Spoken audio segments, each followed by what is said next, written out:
vamos a hablar hoy pues, del decreto 770, del decreto 771 y del decreto 801.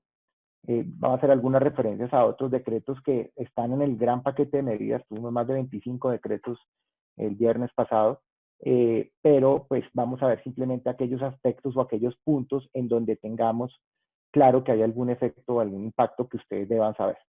La firma está evaluando la posibilidad de hacer otros cursos y otras charlas de otros temas diferentes a laboral, específicamente en un tema de arriendos.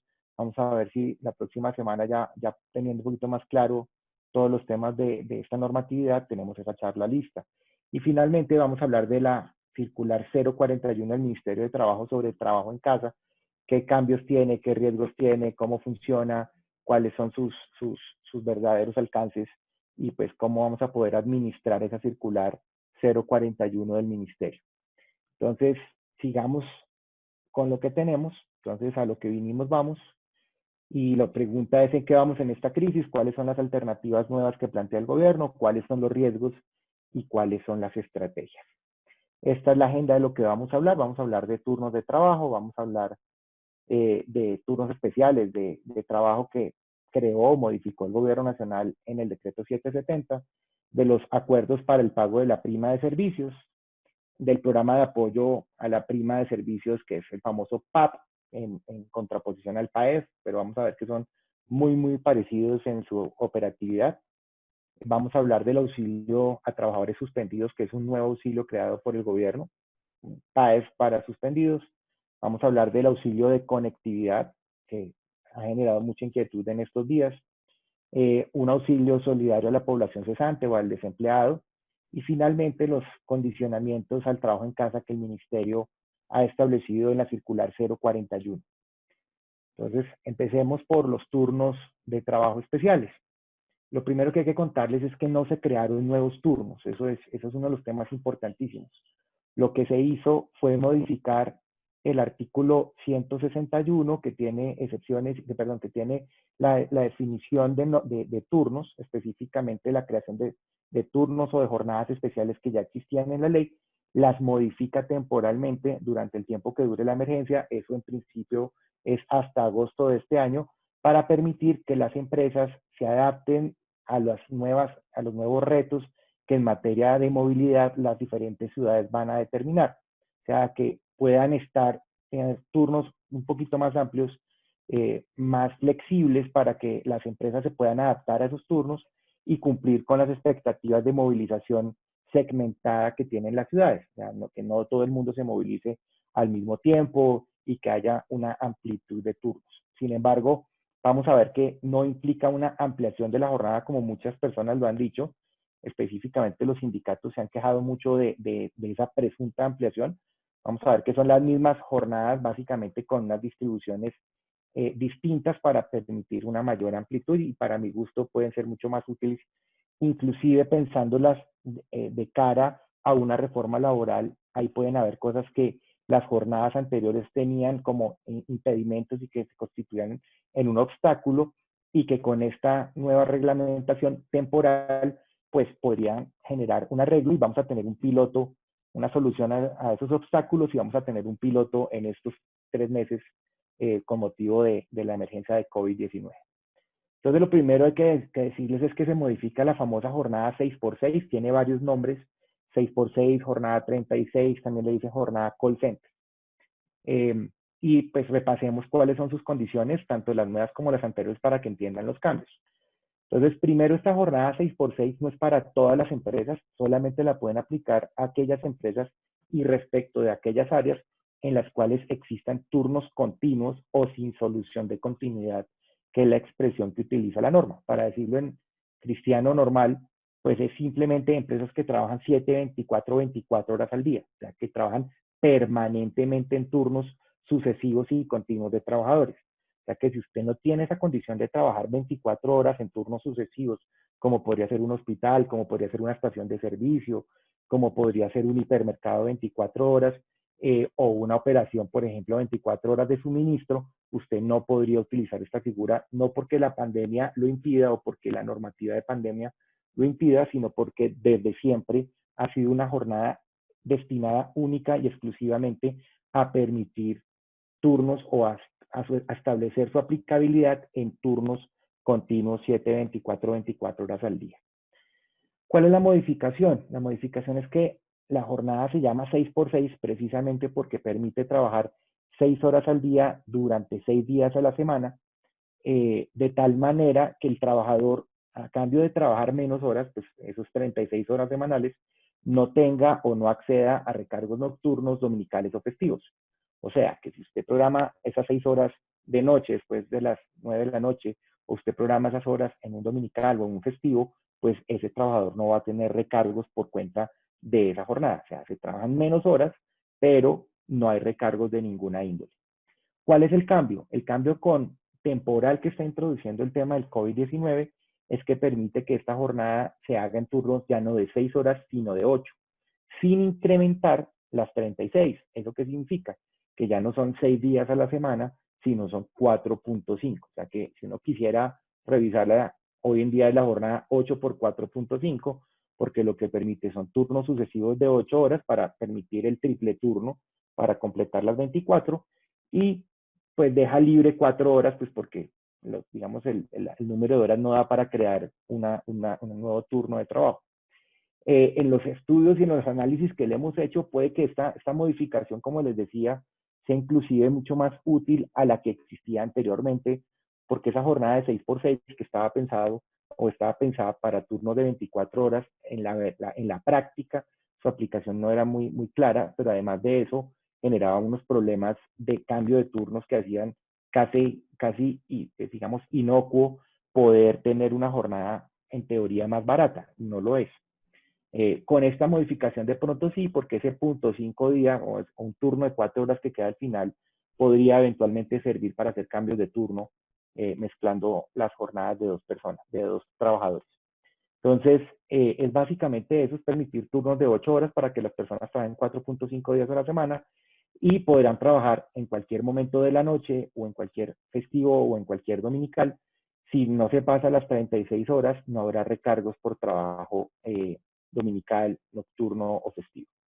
Hay descanso, obviamente en este caso pues hay más descanso del que inclusive tenía la jornada porque bajo ese turno eventualmente estas personas van a tener más días de descanso, de hecho la norma así lo dice, con el objeto de permitir más días en casa y menos días de trabajo en orden a hacer menos traslados en el transporte público, pues permite 2.5 días de descanso en casa, que pues es mucho más saludable en términos de lo que puede ser moverse en el transporte público con toda la pandemia. Entonces, esa es la jornada 6 por 6 que hoy, si uno quisiera decirlo técnicamente, es la jornada 8 por 4.5 con un total máximo de horas de 36 horas. Y le reitero, es una jornada que solamente la pueden aplicar aquellas empresas que tengan turnos continuos y sucesivos de trabajo sin solución de continuidad. Eso significa 7/24, 24 horas al día. La siguiente jornada, digamos, modificada, porque les insisto, no es creada por la norma, no es creada por el decreto 770, es una jornada que ya existe y que simplemente le están dando unas alternativas para hacerla mucho más flexible. Es la famosa jornada flexible que hemos llamado jornada flexible COVID, porque lo que permite en la práctica es ampliar el turno. Acuérdense que la jornada flexible tenía un tope máximo de 10 horas al día y permitía crear turnos de las horas que uno quisiera, con mínimo 4 horas, 4 horas al día, máximo 10. Esta lo que hace de nuevo y lo que hace de novedoso y lo que lleva, digamos, de ventaja es que extiende de 10 a 12 con la intención de trabajar 4 días a la semana para completar las 48 y permitir 3 días en casa. Entonces se trabajan 12 horas, 4 días y se descansan otros 3 para evitar nuevamente los desplazamientos, 3 días de descanso, el empleador programa a su mejor conveniencia la definición de qué días son y la norma también plantea un tema interesante, los eventuales recargos que se generen por trabajo nocturno, dominical o festivo en estas jornadas, puede pactarse con el trabajador diferir su pago hasta el mes de diciembre de este año, exactamente hasta el 20 de diciembre. Entonces le dice, trabajen y si hay algunas horas nocturnas, algunas horas dominicales o algunas horas festivas, usted va a poder acordar con su trabajador el pago de esos recargos hasta el mes de diciembre o diferirlo hasta el mes de diciembre del año 2020, cualquier momento de aquí a esa fecha. Las preguntas que siempre nos hacen en este tema, el tema es, las preguntas que siempre nos hacen en este tema es si estas jornadas se tienen que pactar o no. Y la respuesta es sí se tienen que pactar, la norma lo dice, pero no solamente la norma nueva, el decreto 770, sino también lo está diciendo la normatividad de la cual se derivan, o sea, la normatividad original que está en el Código Sustantivo del Trabajo. O sea, desde siempre la jornada 6x6 o la jornada flexible tendría que tener un pacto con el trabajador. Entonces, eso no es novedoso. Aquí la pregunta es, si yo ya tenía pactado esas jornadas con los trabajadores, podría entender que esta nueva modificación la puedo ejecutar sin tener que pactarla con ellos. Nosotros creemos que sí, porque la jornada es la misma. Simplemente lo que tiene es una nueva alternativa de distribución de las horas, pero no requeriría un pacto adicional.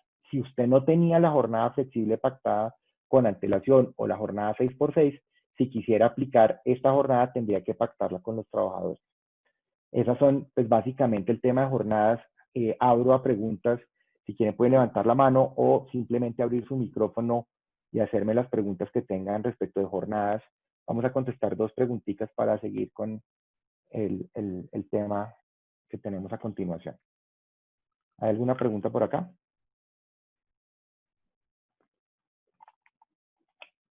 Bueno. Diana, cuéntanos. Si quieres, abres tu micrófono y nos cuentas. Aló, ¿ahora sí me escuchan?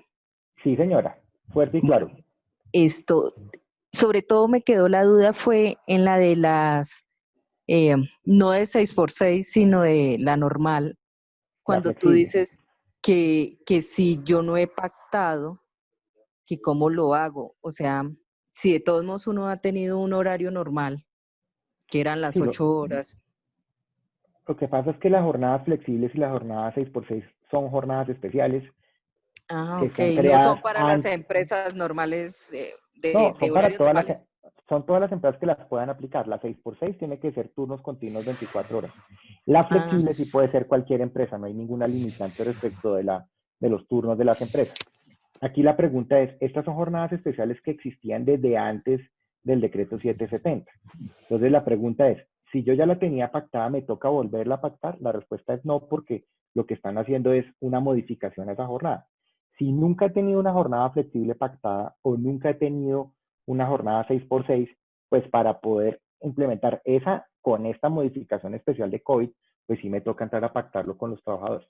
Ahora, para nuestro gusto, y es un análisis que estamos haciendo todos, en la legislación laboral hay una jornada aún más flexible que estas dos, que inclusive permitiría pues hacer turnos aún más flexibles que los que, digamos, el decreto está planteando, que es la famosa jornada 3x48, o la jornada por turnos, como técnicamente se llama, que permite en aquellas empresas que tengan turnos de trabajadores, pero que no sean continuos, hacer turnos de la extensión que uno quiera, siempre y cuando en un promedio de 3 semanas no se superen las 48 horas semanales o las 8 horas diarias. Esa jornada no ha sido modificada, esa jornada sigue igual, y yo creo que el gobierno optó por no modificarla, pues porque como está, es bastante flexible, que es el artículo, para los que lo quieran consultar, es el artículo 165 del código. Entonces, desde ese punto de vista, la respuesta es, ¿esto lo puede aplicar cualquier empresa? Digamos, con la limitante de las 6x6 que tiene que tener turnos 24 horas, 7 días a la semana, y cualquier otra empresa la puede aplicar siempre y cuando la tenga pactada con sus trabajadores. La puede pactar en este momento si no la tiene, o si ya la tenía pactada, aplicar esta modificación que está, digamos, generando el artículo, el decreto 770 en materia de flexibilización para efectos COVID. Bueno, no sé si alguien más tenga otra pregunta en este tema de jornadas que quieren que yo les conteste. Doctora Claudia, está por ahí, creo que estaba pidiendo pista. ¿Yo? Sí, señora. No, doctor, muchas gracias. Bueno, listo.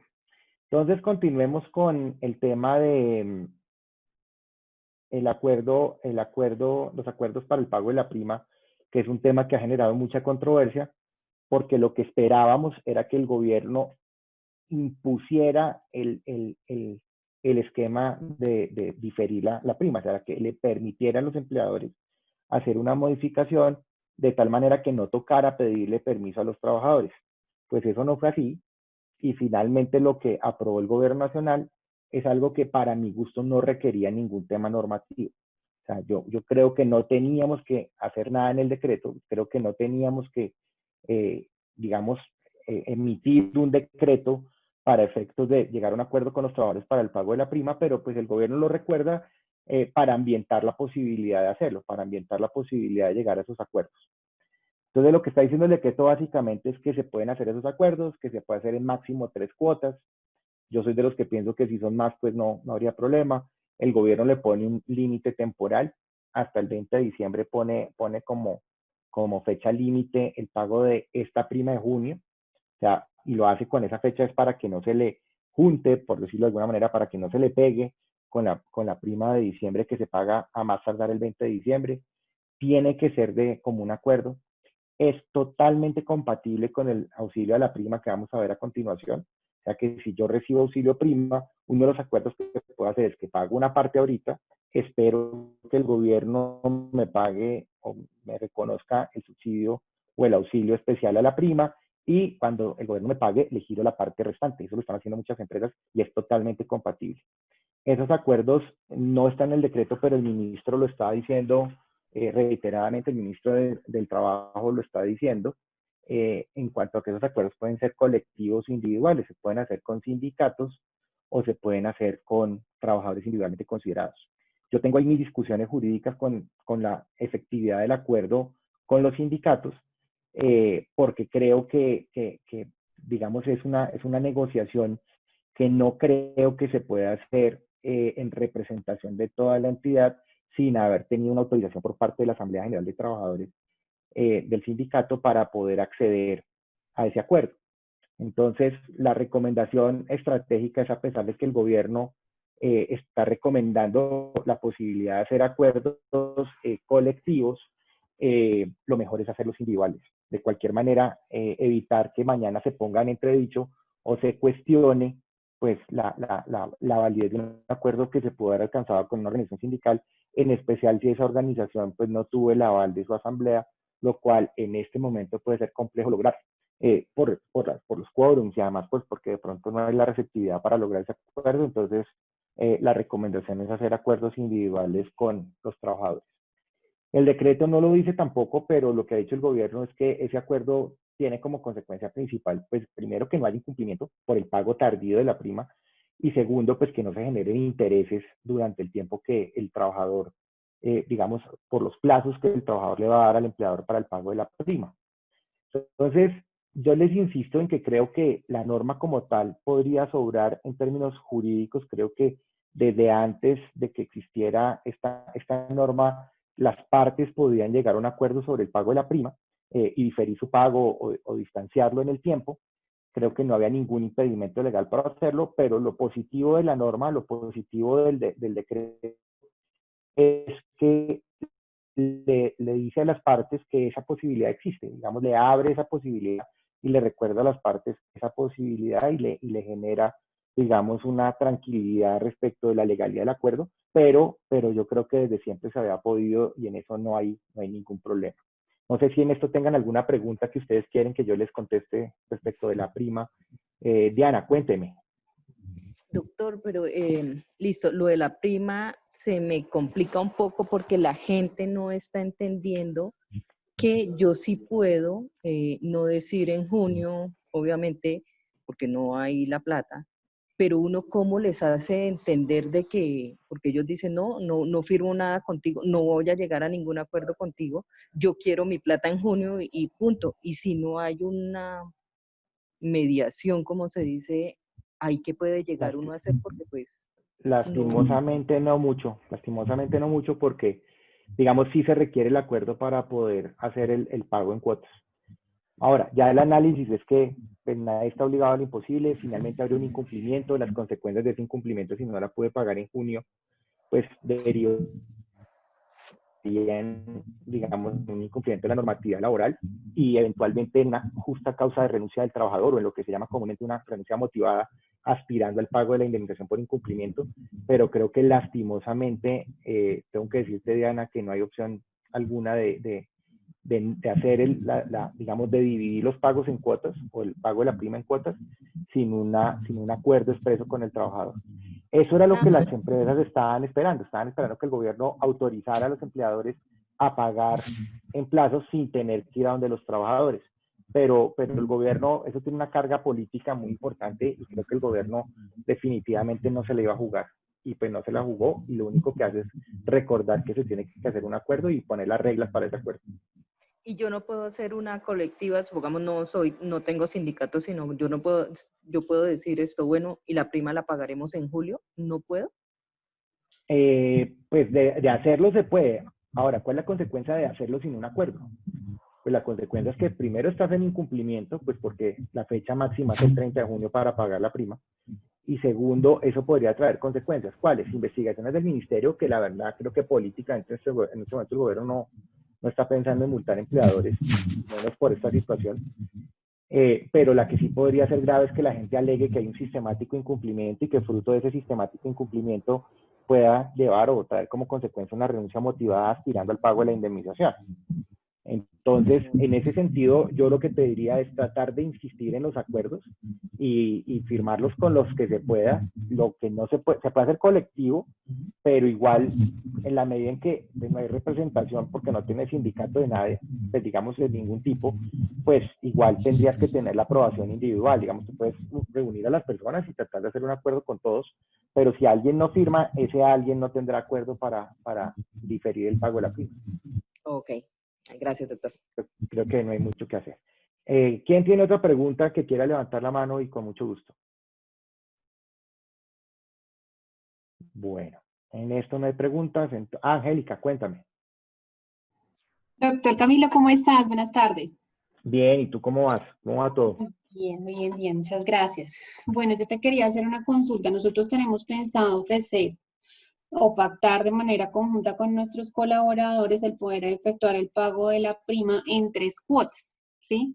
Siendo Sí. la primera el 30 de junio correspondiente pues digamos que a una de las 3 partes iguales, que sería el 33.33%, la otra cuota el 30 de septiembre y la otra cuota el 30 de octubre, ¿sí? Pero si nosotros aplicamos al beneficio del gobierno y resulta que el gobierno me paga a mí ese dinero, no sé, el 15 de julio, yo ese dinero lo debo consignar a nuestros colaboradores en el momento en que el gobierno me lo dé, o lo puedo No, reservar para la siguiente cuota que tengo pactada con ellos.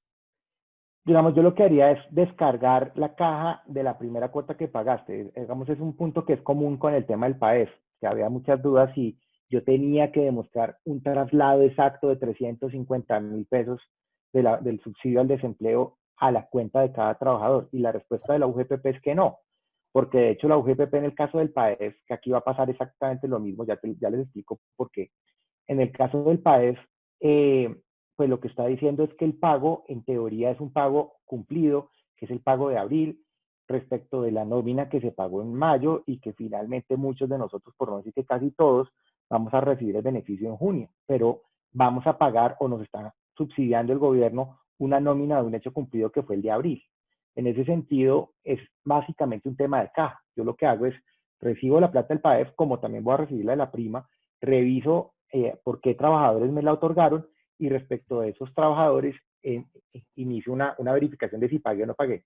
Si ya pagué, pues esa plata ingresa a mi caja. Si no he pagado, pues se la tengo que pagar. Eso es básicamente Sí, lo que está pensando la UGPP. Entonces, en pero este si caso, tú digamos, recibirás, señora, sí, continúa, qué pena. No, continúa no, y yo ya te... que en este caso lo que vas a recibir son 220.000 pesos que cubrirá la cuota de junio que ya pagaste. Pero ten presente que la que me voy a pagar el 30 de junio es el 33% y el subsidio del gobierno es mayor a ese 33%. Entonces, en ese caso tendría que pagarle la Depende del diferencia. salario. Sí, Sí, los que están sí, por debajo sí, del millón, sí, pero digamos que tendría para que ese completarlo. grupo tendría que completar. Sí, porque ahí sí estarías generando el uso del recurso, pues que lo podrías aplazar hasta el mes de septiembre, pero yo sí preferiría por temas de evitar problemas con la UGPP y con el Ministerio de Hacienda, que completes los 220.000 pesos si no lo alcanzaste a completar con el 33 original de junio. Ok, y digamos que ese pago adicional que yo haría para completar ese valor, ¿lo tengo que dejar en algún concepto de pago, como, no sé, un Ajuste pago, prima, ajuste ajuste prima prima gobierno, una o cosa así? abono prima, ¿no? Abono prima subsidio, abono prima Ok, subsidio o abono a la prima. Igual no es que pagues más, no es que yo pague más prima, sino que simplemente voy a coger unos recursos que me están subsidiando para pagar una obligación que en principio tenía que pagar el 30 de junio. ok. Y tendría yo que dejar en ese acuerdo con ellos que ese porcentaje lo pagará el gobierno para el caso de las personas que estén hasta 1.000.000 de pesos, Yo no ¿o pondría eso no en es el acuerdo necesario? porque además no, digamos, el tema es facultativo del gobierno en cuanto a pagar o no pagar. Entonces, poner un acuerdo que está, digamos, condicionado en hecho futuro, que además es incierto porque no sabemos si nos van a pagar, si cumplimos, si no cumplimos, si sacaron los recursos, bueno, tantas variantes que puede tener, yo lo pondría como un tema y eventualmente podrá pagar, pero no condicionar el pago a que el gobierno pague, porque finalmente, y además el decreto lo dice, y si quieren hablemos de eso de una vez para darle curso al siguiente tema, el programa de apoyo al pago de la prima PAP, el gobierno está diciendo que finalmente, independientemente de que se pague o no se pague el subsidio o cuándo se pague, la responsabilidad inicial y permanente del pago de la prima pues es del empleador. O sea que el gobierno no está asumiendo ninguna responsabilidad respecto de ese pago. Ok, perfecto, gracias. No, con mucho gusto. Bueno, entremos entonces digamos, como al punto más importante de esta charla, que es el decreto 770. Pues quiénes son los beneficiarios y cuáles son las condiciones y cuantías del famoso PAP o Plan de Apoyo a la Prima o Programa de Apoyo al Pago de la Prima.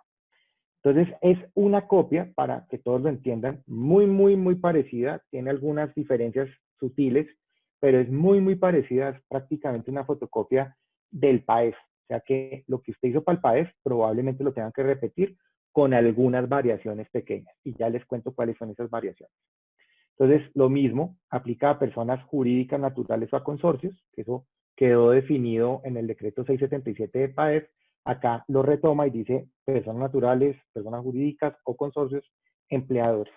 En el caso de las personas naturales, recordar que tienen que ser personas que estén inscritas en el registro mercantil, que está en el punto 5 de esta charla, de estos tópicos que vamos a hablar del decreto 770. Y adicionalmente, ese registro mercantil pues tiene que ser anterior al año 2020, o sea, tiene que haber hecho un registro durante el año 2019. Eso se hace para evitar que se creen empresas para buscar este subsidio. La constitución, lógicamente, tiene que ser antes del 2020 y en el caso de las personas naturales, esa constitución está determinada no por la constitución, sino por el registro mercantil de ese empleador persona natural. Tiene que demostrarse una disminución en el ingreso, igual que pasa en el PAEF, sin embargo, está sujeto a una reglamentación del Ministerio de Hacienda, lo que se está indicando en chismes, porque esto hasta ahora no está reglamentado y es un tema que está pendiente.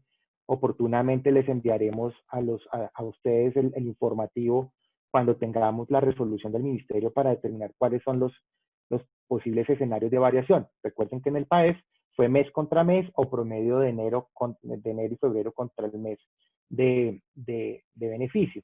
Acá se estima o se cree que va a ser promedio del semestre versus el promedio anterior, pero son chismes. La verdad no tenemos nada claro todavía y el ministerio hasta esta hora, siendo hoy 9 de junio y siendo las 3:40 de la tarde, todavía el ministerio no ha emitido la resolución para establecer cuál va a ser el procedimiento para determinar cuál es la variación. No aplica, ya les conté que personas naturales deben estar también inscritas en el registro mercantil, no aplica a personas expuestas políticamente, sea personas que tengan una representación política o la hayan tenido. Eso hay una determinación legal de quién se considera una persona políticamente expuesta y esto es para evitar, digamos, malos entendidos sobre la utilización de estos recursos. Y no le aplica a entidades que tengan parte de entidades públicas o que tengan participación pública en más de un 50%, digamos, entidades del Estado no les aplica este beneficio PAC, o empresas que, a pesar de tener régimen privado, tengan una participación estatal igual o superior al 50% en su capital. ¿En qué consiste? ¿Cuál es la cuantía y cómo va a funcionar el PAES? Que me pase un poquito. Entonces, la cuantía son 220.000 pesos. Aquí es clarísimo, acá no hay un porcentaje, sino simplemente se habla de 220.000 pesos para evitar lo que les pasó con el PAES de si era 40 o si eran unos pesos más, unos pesos menos. Aquí el subsidio es claro, son 220.000 pesos.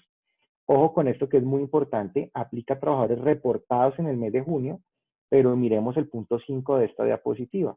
Trabajadores que además de estar en la pila del mes de junio, en la planilla de autoliquidación de aportes del mes de junio, tienen que haber estado reportados en las planillas de abril y de mayo. O sea, lo que busca el gobierno es que no se vinculen personas para cobrar el beneficio, sino que sean personas que hayan estado trabajando durante el tiempo de la emergencia y que pues tengan esa antigüedad, por decirlo de alguna manera.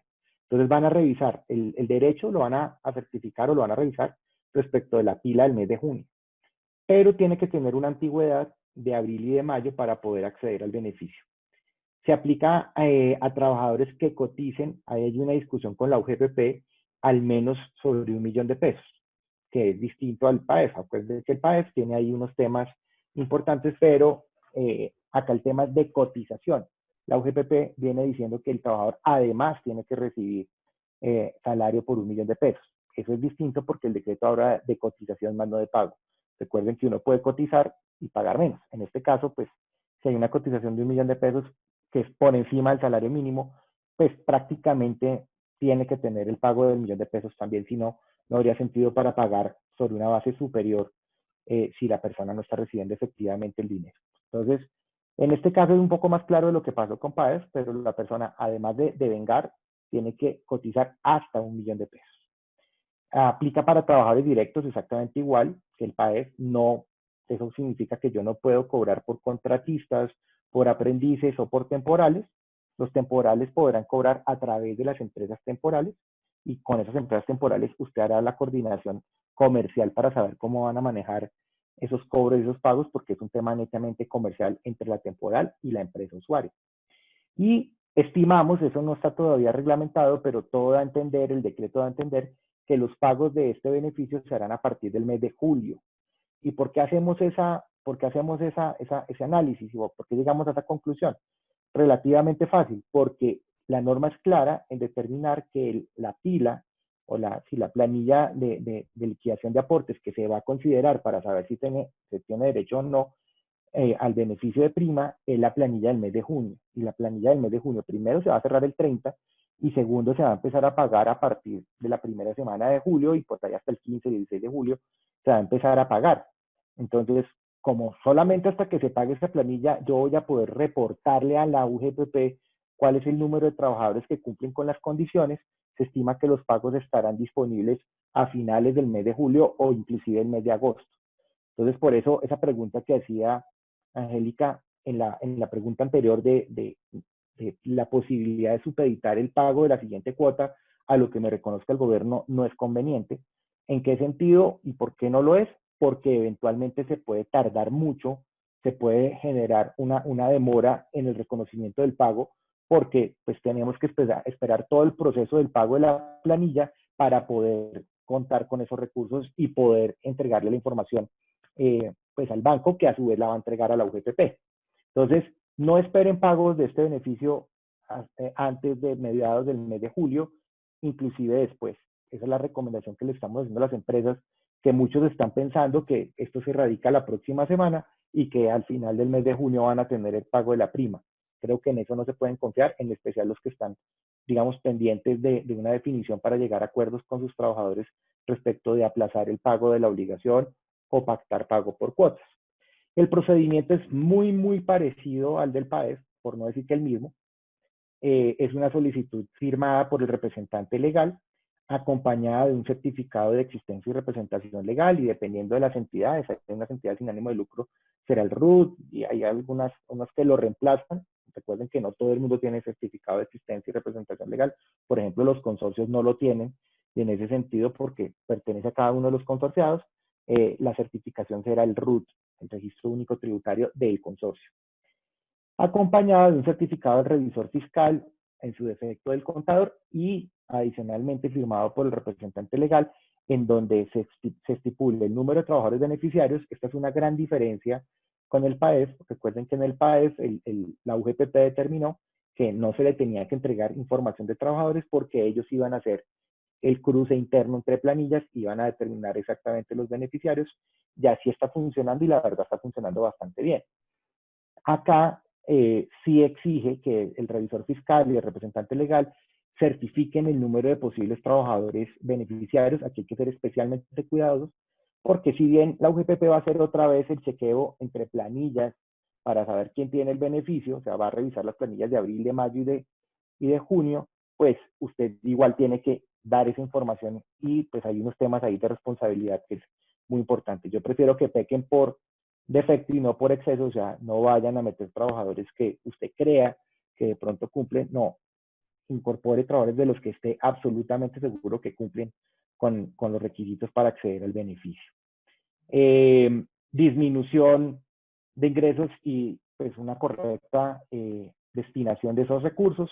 Esos documentos se radican en la entidad bancaria a través de un formulario especial que va a emitir la UGPP. De hecho, el decreto no tiene ningún problema en establecer que es el mismo formulario que ya llenamos para el PAEF, con una adición que va a ser la UGPP, o un nuevo formulario que va a ser muy parecido al que ya llenamos en cada uno de los bancos.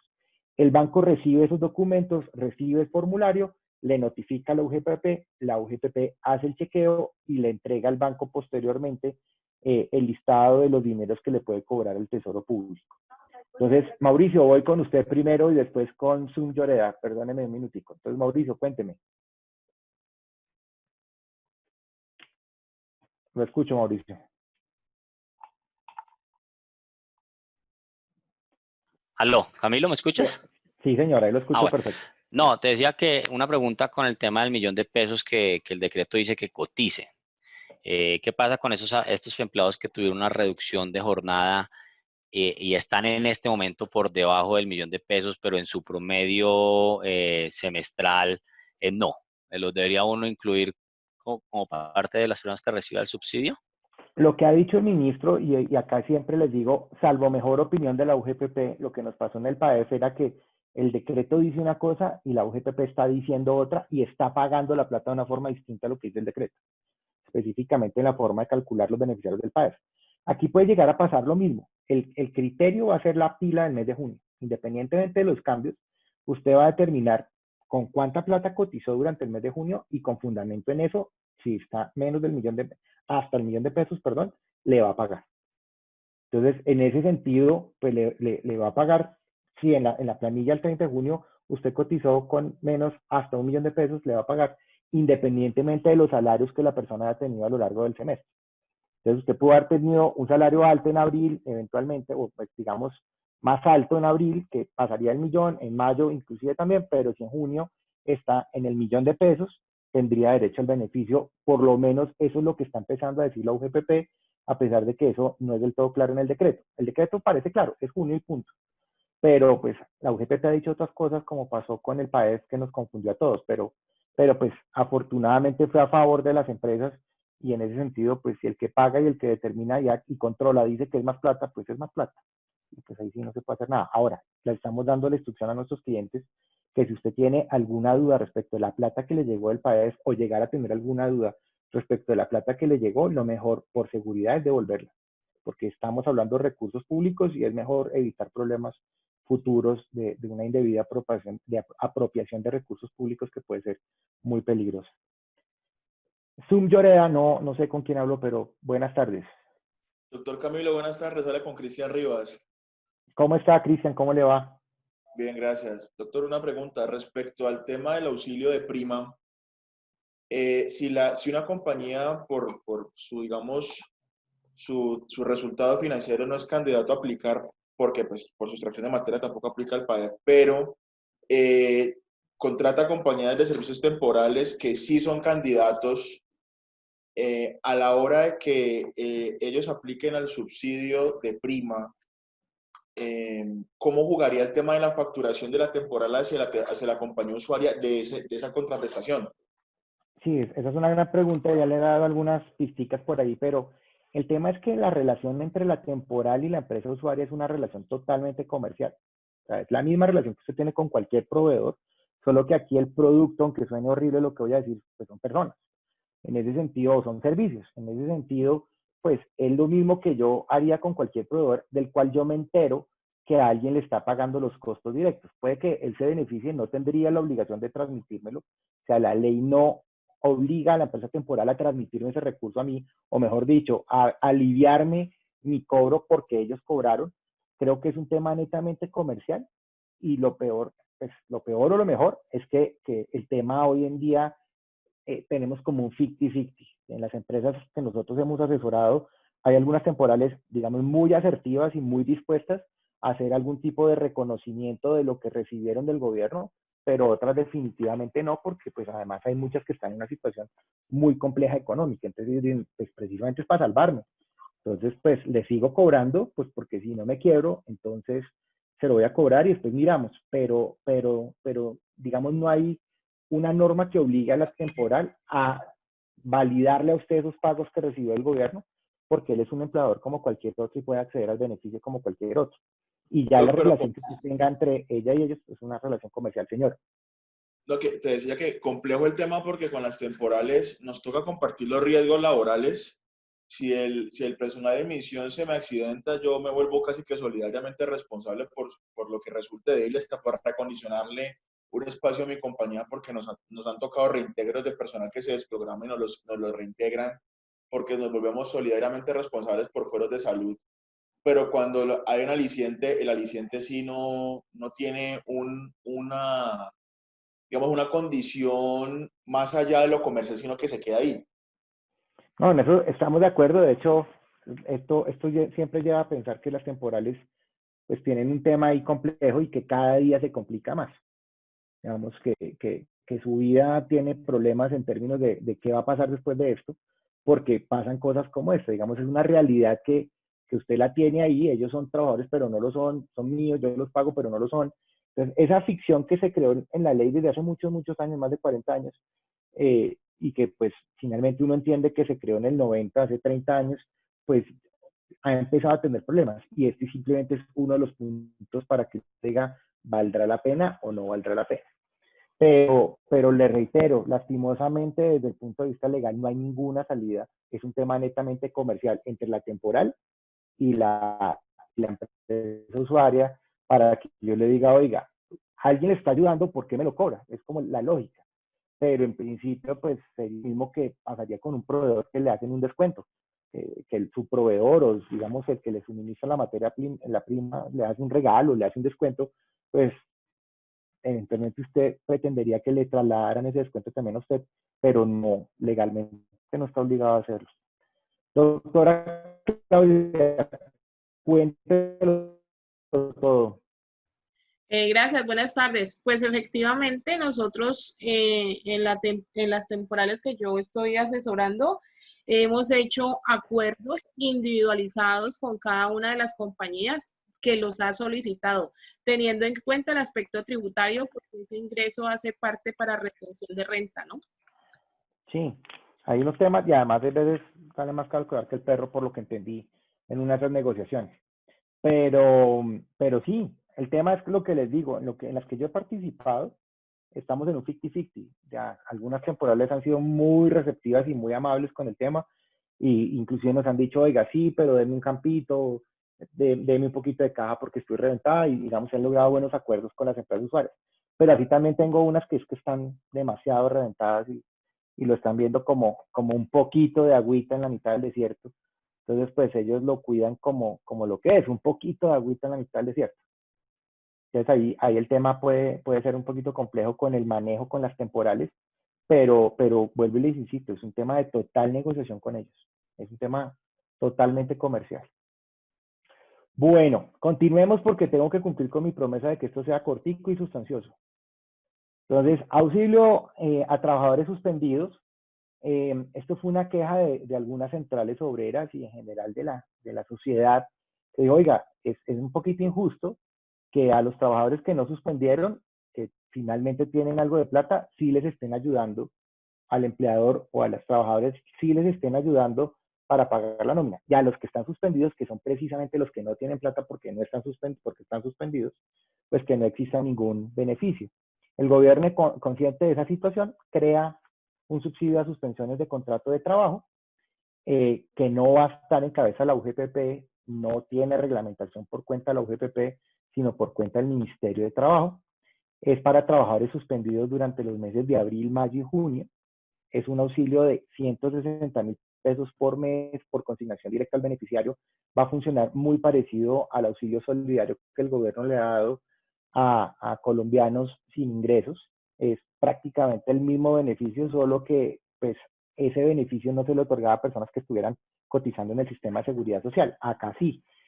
La información va a salir toda de la UGPP y de la pila, o sea, la UGPP es la que le va a notificar al ministerio quienes cumplen con ese protocolo. El ministerio va a sacar el listado de las personas que son beneficiarias y le va a transmitir la información a las entidades bancarias para que las entidades bancarias le depositen, digamos, ese dinero en la cuenta de nómina o en la cuenta o en el producto de depósito que tenga. Si no tiene una cuenta de depósito, va a funcionar exactamente igual que el auxilio solidario del gobierno, es que le van a permitir el acceso a través de alguna de las plataformas, digamos, no convencionales de pago, como Nequi o como DaviPlata o cualquiera de estas plataformas que ha funcionado durante estos meses para pagar el auxilio solidario. O sea que en la práctica es un auxilio solidario para trabajadores dependientes que estén suspendidos, que sean, digamos, trabajadores de ingresos no tan altos porque tienen un tope, solamente aplica a trabajadores que vengan hasta 4 salarios mínimos, que eso es platica, pero pues es mucho más, pero pues no es para todo el mundo. Aquí hay una gran pregunta que yo creo que es un tema que probablemente se modifique y probablemente lo revisen, porque da a entender que los beneficiarios además son aquellas, se dedican de aquellas empresas que se hayan postulado al PAES, o sea que también hay un requerimiento del empleador. O sea que si el empleador, por ejemplo, optó por no PAES porque, por ejemplo, creía que no cumplía con las condiciones de modificación, pero sí tiene gente suspendida, según el decreto, pues daría a entender que sus trabajadores suspendidos no podrían acceder a este subsidio. Para mí, en este punto hay un tema de desigualdad y de inequidad, porque pues yo que soy el que estoy suspendido, yo que soy el necesito el recurso, pues me veo afectado finalmente por lo que hizo o dejó de hacer el empleador, que era una decisión completamente voluntaria. O sea, el empleador podría tener derecho al PAEF y haber optado por no cobrar, lo que pasó, pasó con muchos de mis clientes que decidieron, oiga, mire, es tan poquita plata que la verdad no queremos hacer todo el trámite, no queremos hacer todo este manejo, además no queremos recibir recursos públicos porque no nos interesa por temas reputacionales. Entonces, esas personas sus trabajadores suspendidos podrían estar perdiendo este subsidio.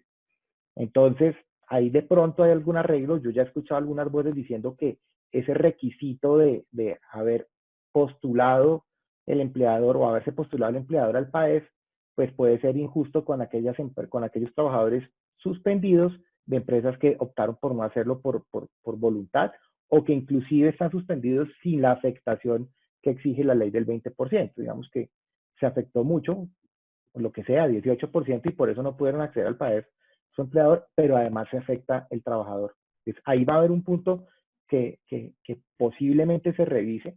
El gobierno en esto ha sido muy receptivo y todos estos temas que le han ido planteando respecto de posibles inequidades en los decretos o en las resoluciones, los ha ido arreglando en el camino. Eso pasó en el PAEF, por ejemplo, con las personas naturales que al principio no estaban incorporadas, después se incorporaron. Entonces aquí es probable que ese requisito se retire. Todavía no tenemos nada claro porque esto va a estar reglamentado por el Ministerio de Trabajo a través de una resolución que no se ha expedido. Pero ya sabemos por lo menos el monto, sabemos los meses, sabemos para qué grupo poblacional aplica, cuáles son las condiciones, y hay que esperar qué hace el Ministerio, cómo lo maneja el Ministerio de Trabajo, no de Hacienda, para saber quiénes son los beneficiarios y cómo se va a empezar a pagar. No aplica a personas que hayan recibido subsidios del Estado a través de cualquiera del resto de programas que se han implementado en esta pandemia, auxilio solidario, adulto mayor, Familias en Acción, que todos han recibido pagos en esta pandemia. Si esa persona ya se benefició por alguno de esos subsidios, no podría aplicar a este nuevo beneficio del gobierno. Y pues lo que les repito, a trabajadores de empresas que no se hayan postulado al PAEF, tampoco aplica. Póngale un asterisco a eso. Esperemos las reglamentaciones del ministerio para ver hasta qué punto esa exclusión permanece. Yo creo que tiende a desaparecer, pero hasta no tener la resolución no tenemos nada. Angélica, cuéntame. Gracias, sí.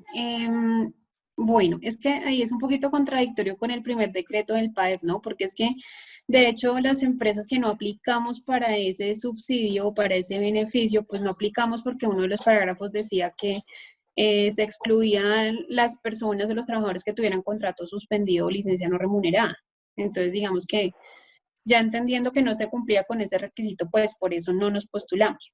En caso de que llegue el 17 de junio, por ejemplo, que es la fecha máxima para poder postularse al PAEF, aún sabiendo que no tenemos los requisitos o no cumplimos los requisitos y no han sacado la resolución. En ese caso, ¿qué nos sugieres? ¿Aplicar al PAEF o si sepamos que cumplimos? Yo lo que digo es, en el PAEF el tema fundamental es que haya una disminución de ingresos. O sea, que si existe disminución de ingresos, que fue lo que le dimos a todos los clientes, radique los documentos. ¿Por qué? Porque el chequeo de saber quiénes tienen y quiénes no tienen derecho va a ser totalmente la UGPP, o está haciendo la UGPP, que es la misma entidad que nos va a revisar y va a determinar mañana si yo cumplí o no cumplí. Entonces, ¿por qué no acceder a un beneficio si el policía, digámoslo así, es el que me va a decir que eso está bien o está mal? El que me va a revisar es el que va a decir cuánto me da. Entonces, no habría ningún riesgo en recibir plata que la misma UGPP determinó de cuánto era.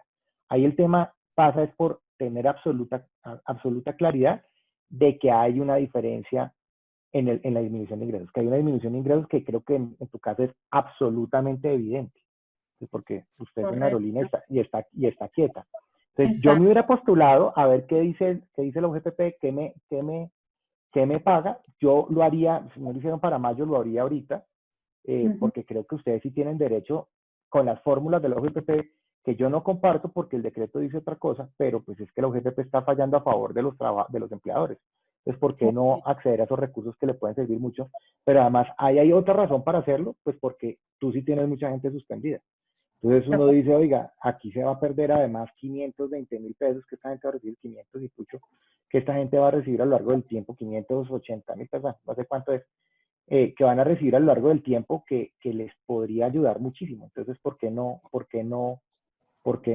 asumirlo? Son 3 pagos de 160,000 pesos que la gente en este momento lo va a valorar muchísimo. Entonces, yo me postularía ahorita en junio para cumplir con el requisito de postulación al PAEF que tiene el decreto. No dice que tiene que ser por los 3 meses. Entonces, no te postulaste por mayo ante la expectativa. En junio sí te podrías postular. Lo peor que te puede pasar es que la UGPP te diga, no tiene derecho. Ah, bueno, listo, gracias. Pero lo único que sí tienes que verificar es la variación de ingresos, que creo que en el caso de ustedes es absolutamente evidente. Correcto, No hay ninguna discusión. Ah, bueno, perfecto. Gracias. Bueno, no sé si tengan alguna otra pregunta por ahí de este tema de subsidios a suspensiones de contrato a trabajadores suspendidos. Bueno, si no hay, continuemos con nuestro auxilio de conectividad.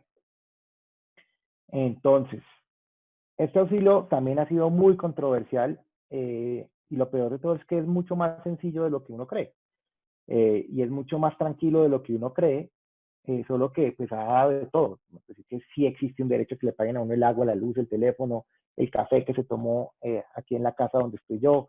Ese tipo de cosas, digamos, han sido discusiones que se han dado en estos días porque el gobierno primero esto no lo anunció, fue sorpresivo. Todo el mundo lo supo con decreto en mano, porque a diferencia de las otras medidas que se nos anunciaban y después se emitían los decretos, en este caso nos notificaron por decreto. Ya, cuando recibimos el decreto, algunos pensaron que era pues medio chiste, porque y además pasó que el mismo día salió a las 4 de la tarde uno, a las 4:30 el otro, que es el 771. Pero pues nos cogió por sorpresa, pero ya se venía algo discutiendo de la posibilidad de establecer un auxilio de conectividad. Entonces, primera noticia es que reemplaza el auxilio de transporte, o mejor, para que le quede a todo el mundo absolutamente claro, es un auxilio de transporte modificado. O sea, no es un nuevo auxilio, es el auxilio de transporte modificado. ¿Para quién? Para trabajadores que se encuentren laborando desde su casa. O sea que si la persona, por ejemplo, está en licencia remunerada en su casa, no está prestando servicios, esa persona o tiene un turno especial que, por ejemplo, trabaja 4 días y descansa 3, esa persona no tiene derecho a auxilio de conectividad. Si tuviera derecho al auxilio de transporte, pues tendrá derecho al auxilio de transporte, no se le transforma. Hace base, como es un auxilio de transporte modificado, o sea, no estamos hablando de un nuevo auxilio, sino que se transformó el auxilio de transporte, pues esto hace base para primas y cesantías porque sigue las mismas reglas del auxilio de transporte porque lo es. Por eso, además de que hace base para primas y cesantías, también tienen que tener claro que no va a ser base de aportes a la seguridad social porque no es salario. Y es una modificación absolutamente temporal, que creo que es lo más importante de todo. Es que esta modificación del auxilio de transporte, esta figura temporal, se va a extender solamente por el tiempo que dure la emergencia. O sea que en principio esta modificación va hasta el 30 de septiembre, hasta el 30 de agosto que finaliza la emergencia sanitaria. Puede que se extienda, pero por ahora el gobierno ha sido claro que esto pues es temporal, que la idea no es crear un nuevo auxilio de conectividad que no aplica a todo el mundo, que solamente aplica a aquellas personas que tendrían derecho al auxilio de transporte, que trabajen desde su casa y que fruto de ese trabajo de su casa pues hayan perdido el auxilio de transporte, pues ya no lo pierden, se les transforma en un auxilio de conectividad. Entonces, escucho preguntas, no sé si César tiene abierto el micrófono, no sé si tengo una pregunta. César Salgado. Bueno, Jessica Tamayo también abrió el micrófono. Sandra Oaxaca. Buenas tardes. Buenas, Jessica, ¿cómo vas? Cuéntame. Solamente una inquietud. En este caso, nuestra entidad suspendió el pago del subsidio de transporte para los meses de abril y mayo. En este caso, con el nuevo decreto, ¿debemos hacer el pago de esos meses o en este caso aplica a No, partir de la salida del decreto que fue el 2 de junio? a partir del 2 de junio es una excelente pregunta porque muchos han dicho, oiga, ¿y eso se paga retroactivo? No, porque la norma, la transformación del auxilio de transporte, que a esas personas no se les pagaba simplemente porque estaban trabajando desde su casa, y la norma es clara en decir que si trabajan desde su casa no se requiere el auxilio de transporte, pues simplemente la ley vigente hasta el primero, bueno, hasta el 2 de junio era la del auxilio de transporte y se aplicaban las normas. A partir del 2 de junio, pues se modifica el auxilio y a partir del 2 de junio se hará el pago transformado del auxilio de transporte en auxilio de conectividad, o sea que no es retroactivo. Vamos en orden. Sandra Oaxaca, primerito. Cuéntamelo todo, Sandra. Buenas tardes. ¿Cómo vas? Buenas tardes, doctor. Tengo una inquietud. ¿Es necesario, por ejemplo, para este mes de junio cambiar el concepto por auxilio de conectividad o puedo continuar y dejarlo tal como está, auxilio de transporte? Yo no haría modificaciones del software como tal, sino simplemente del nombre. Que ya de hecho, ayer estuve en una reunión de nómina con algunas de las empresas que nosotros asesoramos para simplemente, en la medida en que es el mismo auxilio, simplemente hacerle la modificación a la denominación del concepto, pero no hacer un nuevo concepto ni crear un nuevo concepto en nómina, pues para que no toque distorsionar todo lo que toca distorsionar. Entonces, simplemente, si se puede, si no es muy complejo en tu software de nómina, ponerle auxilio de transporte / digamos, barrita, conectividad, pues no, yo creo que con ese simple arreglito el nombre sería suficiente. Inclusive, tengo empresas que me están diciendo, ese arreglito es imposible. Pues tranquilo, páguelo como auxilio de transporte, porque les insisto, no es un nuevo auxilio, es el mismo transformado. Entonces creo que no hay ningún problema si lo manejan en la nómina como auxilio de transporte. Ah, ok. No, pregunto porque si hay alguna persona que si no, o sea, que va hasta la oficina y tiene auxilio de transporte, entonces sería auxilio de transporte, pero para los que están en su casa sí sería de conectividad. Y yo aprovecho tu pregunta para contarte que puede pasar que haya personas que tengan auxilio mixto, porque tengan, por ejemplo, estén trabajando parcialmente 2 días en casa, 2 días o 3 días van a la empresa o al revés. Esas personas tendrán un auxilio mezclado. Unos días será auxilio de transporte, otros días será auxilio de conectividad. Porque, vuelvo y les insisto, el mismo auxilio modificado, no hay un cambio de auxilio. Antes del 2 de junio, pues yo simplemente pagaba el auxilio de transporte por los días que iba a la empresa. Hoy, por los días que trabaja desde su casa, pues también le voy a pagar el auxilio, pero ya no por concepto de transporte, sino por conectividad. Ah, ok, perfecto. Muchas gracias. Con mucho gusto. Diana Costanza Silva, ya te doy la palabra, Angélica, dame un segundito. ¿Siga, Diana? Sí, sigue. Ese auxilio de conectividad son también para las personas que ganan más de No, 2 salarios mínimos. no, es el mismo auxilio de transporte y una de las condiciones principales del auxilio de transporte es que lo vengan aquellas personas que ganen hasta 2 salarios mínimos. Ok, muchas gracias. Bueno, no, con mucho gusto. Angélica, cuéntame, y después sigo con Lloreda. Sí, gracias. Sí, yo tengo, por ejemplo, varias personas que están haciendo actividades mixtas, digamos, están trabajando desde casa, pero algunos días tienen que desplazarse a las oficinas, ¿sí? Ahí podría yo manejar un concepto, no sé, como auxilio de transporte y o conectividad Sí, para sí, darle no. aplicabilidad y cubrir Sí. ambas. Sí, no, ¿Sí? lo que te acabo de decir, vas a tener un auxilio que unos días es de transporte, otros días de conectividad. Al final del día es el mismo auxilio que lo convirtieron. Entonces, con Ok. que manejes el mismo criterio y lo pagues completo, no pasa nada. Ok, Camilo, perdóname otra inquietud, devolviéndome un Señora, poquito al tema de la prima y perdóname si soy redundante en la pregunta, pero sí, a ver, si yo decido pagar el 50% de la prima el 30 de junio y el otro 50% lo pacto a 3 cuotas hasta el 20 de diciembre, como dice el decreto, pero yo pago la nómina, la prima, el primer 50% lo pago el 30 de junio y en julio me llegan los recursos del gobierno. ¿Cómo demuestro yo o a futuro no me podrían, no no sé, te pueden solicitar? sancionar porque contablemente tú en junio pagaste la prima. Lo importante es que en junio hayas pagado más de 220.000 pesos o en julio cuando te llegó. O sea Ah, ok. que lo importante es que pagues los 220.000 pesos en junio y en julio, que fue cuando te llegó. Si ya te llegó en julio y tú ya lo has pagado en junio, con la demostración contable, con la contabilidad de que yo le giré una plata, no importa dónde salió, en junio por concepto de prima es suficiente. Así por lo menos es lo que está diciendo la OGPP para el caso del PAES, que se va a aplicar exactamente igual, porque además la entidad de control es exactamente la misma, la OGPP. Ah, bueno, perfecto, gracias. No, con mucho gusto. Bueno, Lloreda, que no me acuerdo quién tengo en Lloreda. Doctor Camilo, Cristian. Sí, Cristian, ¿qué más? Cuéntamelo todo. Doctor, respecto el auxilio como auxilio de transporte, como siempre, como era hasta antes de junio 2, en los eventos en los que yo como compañía costeara el servicio de transporte, pues podía abstenerme de pagarlo a quienes devengaran hasta 2 salarios. ¿Qué Sí. sucede con los empleados a los cuales la compañía les da, por ejemplo, un módem con internet cuyo valor mensual del módem es de 80.000 pesos? O sea, ¿yo podría descontar del auxilio de conectividad ese servicio o debo pagarlo independientemente de ello por la tarifa que supone el auxilio de transporte de cuál deriva?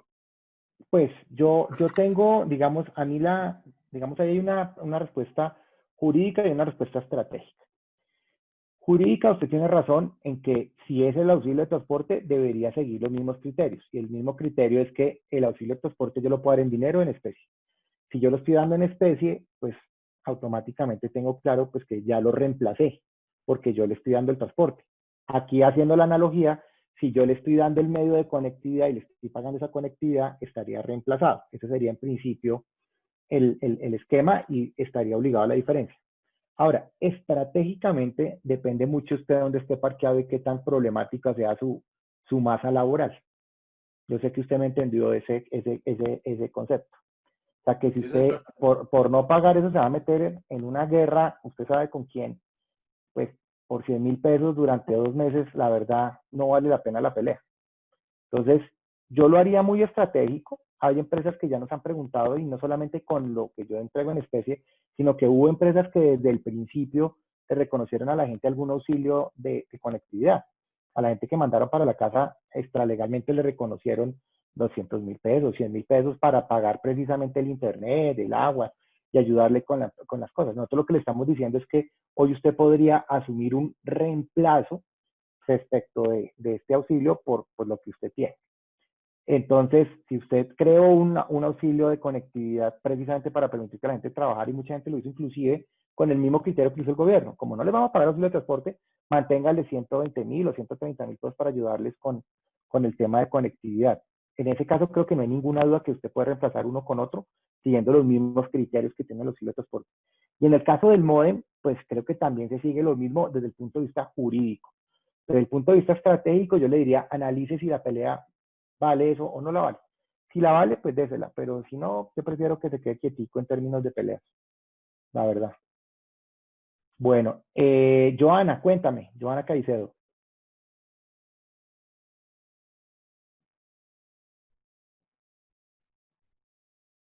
Joana tiene que activar el micrófono. Listo, Joana, Ya. cuéntame. Sí, buenas tardes. Buenas tardes, Doctor, ¿cómo vas? mire, muy bien, muchas gracias. Le comento que nosotros en la empresa tenemos y manejamos una convención colectiva de trabajo. En esta convención está incluido el auxilio de transporte para los trabajadores que ganen hasta 3 salarios mínimos. Entonces, nosotros con este nuevo auxilio de conectividad, ¿se aplica también a la convención o solo sería para solamente hasta los 2 salarios? Joana, toca revisar muy bien cuál es el acuerdo convencional. No me atrevo a contestarte, digamos, sin haber mirado la convención. Hay que mirar la convención a ver si es un auxilio completamente extralegal distinto del auxilio legal de transporte o es un auxilio de transporte modificado.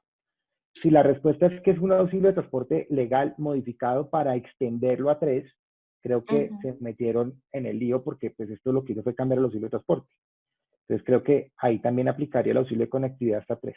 Si es un beneficio completamente distinto, estamos hablando de otra cosa. Creo que es la primera. Toca revisar la convención bien para que miren si lo que es un auxilio de transporte ampliado, porque se dijo, oiga, las normas sobre auxilio de transporte no se aplicarán a 2 sino a 3, que se puede, es perfectamente viable, una negociación. Ahí creo que al hacer referencia al auxilio de transporte legal en la convención, pueden estar generando la extensión de esta conectividad a esos trabajadores que vengan hasta 3 salarios mínimos. Sí, doctor, es la primera como usted lo manifiesta. Es un subsidio de transporte ampliado hasta los 3 salarios mínimos. Pero es el legal, o sea, sí hacen referencia al auxilio Es legal. el legal. Sí, es Entonces, el legal. acá sí, porque lo que hicieron acá lo que hacen es transformar temporalmente el auxilio de transporte en conectividad, o sea que se aplican las mismas normas y en ese sentido la convención se modificó temporalmente y se extendería. Sí, se extendería. Listo, doctor, muchísimas gracias. Con mucho gusto. Vamos con la última pregunta, Angélica, y seguimos. Ay, doc, no me contestó. Acá estoy, ¿qué pasó? ¿Quién está por ahí? Sonia, cuénteme. Doctor Camilo, buenas tardes. Acá estoy, cuéntemela toda. Doctor Camilo, si una empresa entrega a sus trabajadores computador, teléfono y el internet, ¿está obligado a pagar conectividad? Tocaría revisarlo, muy en la línea de lo que le estaba contando no sé, bueno, explícame pues. En lo que le estaba contestando en la pregunta anterior, muy en esa línea, tocaría revisar exactamente a título de qué y cómo lo estamos dando. Si esto fue fruto de la pandemia, que yo les dije, les voy a dar los bienes, les voy a entregar los elementos, voy a poner plata, les voy a pagar internet, tocará revisarlo, pero revisémoslo bien, su merced me puede preguntar todos los días, y miramos a ver si eso nos daría para pensar que le estamos dando el auxilio en especie. Eventualmente sí se pactó como un emolumento, o sea, como un egreso de la empresa para ayudar con conectividad, porque podría ser reemplazado por otro beneficio. Pero lo podemos revisar, Sony, no te afanes. Lo revisamos las cláusulas mañana con mucho gusto. Esta tarde le echamos una miradita a las cláusulas y las revisamos a ver con qué lo pactamos. ¿Te parece? Muchas gracias, doctor. Bueno. No, con mucho gusto. Angélica, la última para seguir al siguiente, a nuestro tema de auxilio solidario por las deudas cesantes. Tranquila, con mucho cariño. Me ha gustado mucho. Bueno, tengo una inquietud volviendo un poquito a primas. Si bien el decreto dice que se debe pactar un máximo de 3 cuotas iguales, bueno, para el tema del subsidio, pero habla de 3 cuotas, ¿cierto? Si yo pago el 30 de junio el 50% o el 30% es lo que decíamos, ¿esa cuota del 30 de junio cuenta dentro de las 3? Sí, te quedan 2 por aplicación favorable. Que de hecho ya se lo han preguntado al ministro varias veces. Y el ministro ha contestado, son 3, si usted pagó la mitad en junio, le quedan 2. Ah, Ahora, vuelve y juega, tiene que ser completamente por acuerdo con los trabajadores. No puede ser unilateral. Y yo sé que en tu caso es bien complejo, pero pues toca revisarlo. ok. Vale, también gracias. Bueno, y los últimos 2 temitas, auxilio solidario a la población cesante, que también era un tema muy discutido, porque decían, oiga, el que más necesita apoyo en este momento es el que se quedó sin trabajo.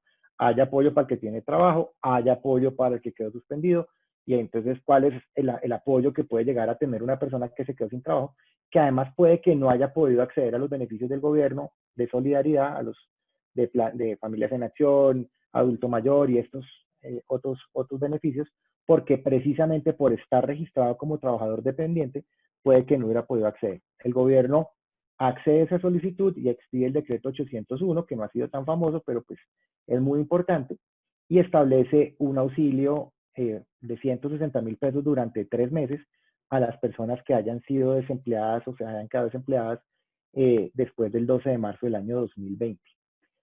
Es un auxilio que va a estar totalmente a cargo de las cajas de compensación familiar, no contra sus propios recursos de subsidio. Recuerden que las cajas tienen algunos apoyos al desempleo, que además estaban reglamentados desde el decreto 488, sino contra recursos del FONSEP y de los fondos especiales que se crearon para todo este tema de COVID-19. Aplica para trabajadores de las categorías de subsidio familiar A y B. Si mal no recuerdo, A y B son hasta 4 salarios mínimos. Es compatible y descontable el auxilio del desempleo. Recuerden que, como les venía diciendo, desde el decreto 488 del año 2020 de COVID, el primero de COVID, pero adicionalmente, desde antes de toda esta pandemia, en las cajas de compensación existe un subsidio al desempleo. Con el COVID se crea la posibilidad de pagar hasta 2 salarios mínimos durante 3 meses. Si usted está tramitando ese subsidio, también puede tramitar solo que este se le abonará, se le descontará, si le llega este primero, se le descontará, se le abonará de la plata que le pague la caja de compensación familiar. Digamos, son compatibles, pero descontables. Digamos, no es uno más otro, sino usted puede pedir los dos y el que le llegue primero lo recibe y al final del ejercicio descuenta del uno o del otro el que recibió primero.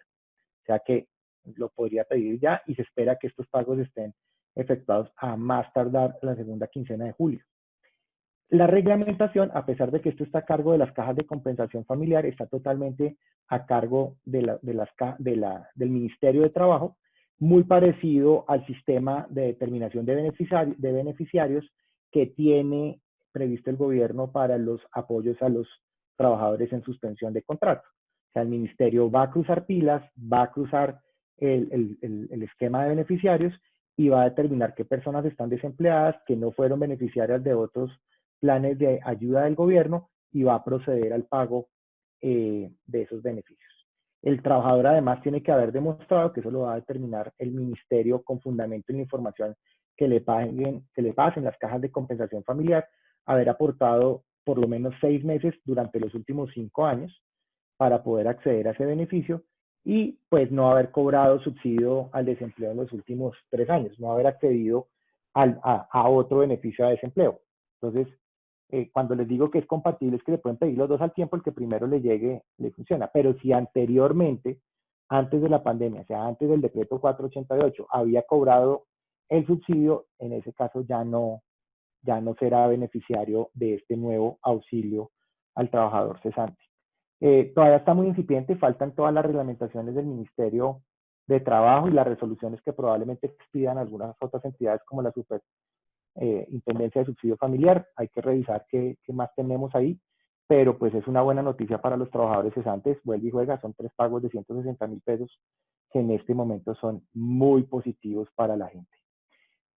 Por tiempos, voy a pasar directamente al tema de trabajo en casa, los condicionamientos de la 041 y cerramos la presentación para terminar en tiempo y me quedo con todos los que quieran formular preguntas para efectos de la grabación de YouTube y lo que se va a publicar en redes.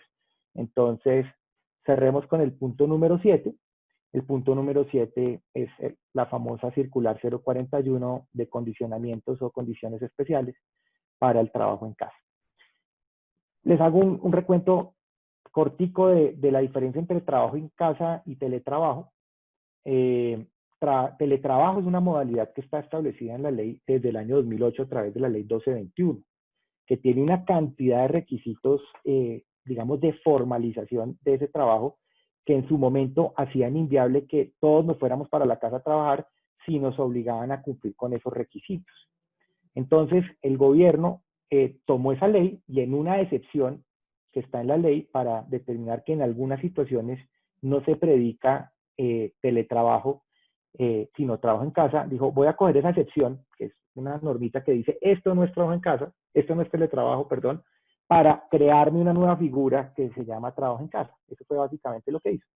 ¿Qué era el trabajo en casa originalmente hablando, antes de la pandemia? Originalmente el trabajo en casa era, oiga, yo estoy cerca de la oficina, estoy cerca de mi casa, perdón, ir a mi oficina me implica 2 horas, pero estoy cerca de mi casa, en lugar de ir hasta la casa y perder de pronto 2 horas para llegar y devolverme porque se me acabó la jornada, era completamente viable que el trabajador pactara con su empleador, pues, oiga, déjeme trabajar estas 2 horitas desde mi casa, y por ese simple hecho de dirigirse 2 horitas a su casa, eso se consideraba trabajo en casa y no teletrabajo, y por lo tanto no tocaba hacer una gran modificación de los reglamentos, ni hacer todos los reportes. El gobierno tomó esa excepción, tomó ese esguince que tenía la ley para decir, oiga, vamos a asumir que esto que va a pasar con la pandemia no es teletrabajo para que los empleadores y los trabajadores no tengan que cumplir con toda la normatividad de teletrabajo. Vamos a decir que esto no lo es y simple y llanamente vamos a asumir que esto es trabajo en casa. Y dio unas directrices que están en la circular 021. Lo que pasa es que lo que iba a ser temporal por unos poquitos días, por 15 días, por 2 semanas, pues ya vemos que no solamente no es temporal, sino que se extendió y ya vamos en más de 4 meses, o vamos para el 4.º mes mejor. Entonces, pues ya hablar de trabajo en casa, que era para unas pocas horas, algunas tardecitas, algún momentico, quedarme más tarde o llegar más temprano a la casa y poder trabajar desde allá, pues hoy en día pues se ha convertido en verdadero teletrabajo. Yo creo que el gobierno todavía temeroso de reconocer una realidad, y la realidad es que lo que tenemos son teletrabajadores, no trabajadores en casa, y pues que eso implica una serie de cumplimiento de obligaciones, pues vuelve y recurre a la figura excepcional del trabajo en casa para recordarle a los empleadores pues que hay algunas cosas que tienen que cumplirse independientemente de que estemos en un trabajo excepcional. La circular tiene 3 o 4 páginas, la verdad no es que diga mucho, no es que tenga unos grandes desarrollos legales, porque además no los puede tener. Recordemos que las circulares son en la práctica recomendaciones del ministerio. En ese sentido, pues son recomendaciones que yo puedo tomar o no tomar. Algunos jueces en estos días han venido diciendo que son casi decretos, casi normas, casi leyes, pero pues son recomendaciones finalmente. El empleador decide si las toma o no las toma. Pero pues el criterio es que hay que seguirlo, pues porque lo que está pasando es que los jueces sí nos están exigiendo el cumplimiento de esas recomendaciones que hace el ministerio. Entonces, lo primero que advierte la circular es que se mantienen las condiciones originales del contrato de trabajo, en especial respecto de jornadas. ¿Eso qué quiere? De jornadas, de funciones, de obligaciones y en general de la metodología de trabajo. Entonces, si yo normalmente entraba a la empresa a trabajar a las 8 y salía a las 5, lo que está pretendiendo el ministerio y lo está sugiriendo es que la persona tenga derecho a conectarse, a empezar a teletrabajar a las 8 y que pueda desconectarse a las 5. Que si yo ejercía el cargo de contador en una empresa, pues que no me pongan a hacer de todo, pues porque yo era contador yo era contador y pues sigo siéndolo, entonces pues que siga en ese esquema. Y que si pretendo hacer algún cambio, me toque hacerlo por mutuo acuerdo con el trabajador y que no asuma que porque está teletrabajando, yo le puedo, trabajando en casa, yo le puedo cambiar las funciones o cambiar los horarios o extender los horarios, que es la gran queja de las personas. Entonces se mantiene en general todas las obligaciones, que es la gran diferencia con el teletrabajo. En el teletrabajo, por ejemplo, no existe una jornada propiamente dicha porque se asimilan más a los trabajadores de manejo, confianza y dirección. En el trabajo en casa, pues como es un trabajo que yo normalmente hago en la oficina, que lo voy a hacer un poquito de tiempo, o sea, algunos minuticos en la casa, pues no hay ningún cambio especial. Y en ese sentido el ministerio nos está recordando que las condiciones permanecen. Habla de algo que ya lo habían dicho algunos jueces en acciones de tutela, de un aparente derecho que yo creo que a raíz de esas sentencias, pero con esta circular del ministerio, esto va a hacer carrera y va a empezar a ser, digamos, un tema que lo vamos a discutir en las relaciones laborales de aquí en adelante, la creación de un derecho que se llama el derecho a la desconexión laboral digital. que es el derecho que tienen los trabajadores a desconectarse y a no contestar el teléfono, o a no contestar el WhatsApp, o a no contestar a horas que no son las de trabajo, y en general a no atender al empleador en tiempos en que debería estar con su familia o podría estar con su familia. Entonces, da a entender que eso es un derecho, que si jornada terminó a las 5, no hay ninguna obligación del trabajador de contestarme después de las 5 por el simple hecho de estar en su casa, o contestarme a la hora del almuerzo. Lo que no pasaría, o lo que pasaría normalmente en la empresa, después de las 5 se fue, pues ya no está. Probablemente no lo llamaría, probablemente no lo molestaría. Lo que está pasando es que la gente asume que como estábamos entrados en casa, pues lo puedo llamar a cualquier hora. El ministerio está reconociendo ese derecho a la desconexión y dice, ojo, porque la gente tiene derecho a desconectarse. Hay un tema importantísimo, es que el ministerio, a pesar de que el trabajo en casa no es teletrabajo, está aplicándole una norma de teletrabajo, indicando la necesidad, primero, de reportar ese trabajo en casa a la ARL, lo cual ya lo veníamos sugiriendo nosotros desde antes de que el ministerio lo recomendara. Nosotros le veníamos diciendo que independientemente de que no estuviera la obligación legal, era muy conveniente indicarle eso a la ARL, contarle que tengo gente trabajando desde la casa. Y un tema importantísimo, que es la incorporación de los trabajadores al sistema integrado de seguridad y salud en el trabajo.